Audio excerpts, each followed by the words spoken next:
नमस्कार, सत्यदर्शन न्यूज मध्ये आपले स्वागत आहे. मी पायल शहा. एक नजर टाकूया आजच्या ठळक घडामोडीवर. राज्यात उद्यापासून तापमानात चढ उतार असणार, थंडी परत येऊ शकणार. महाराष्ट्रात ढगाळ आणि पावसाळ्यासदृश हवामानामुळे किमान तापमानात लक्षणीय वाढ झाली आहे. यामुळे पहाटे आणि रात्रीचा गारठा कमी होऊन उकाड्यासारखी स्थिती निर्माण झाली आहे.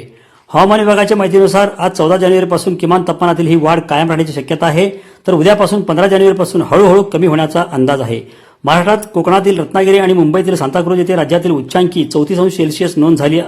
राज्यातील काही प्रमुख ठिकाणची किमान तापमानाची स्थिती पुढीलप्रमाणे आहे.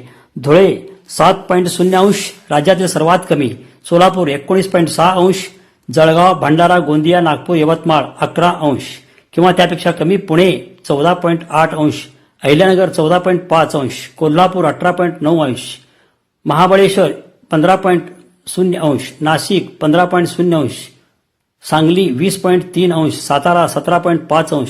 हवामान विभागाने सांगितले की उद्यापासून किमान तापमानात चढ उतार होऊ शकतात आणि हळूहळू थंडी परत येऊ शकते.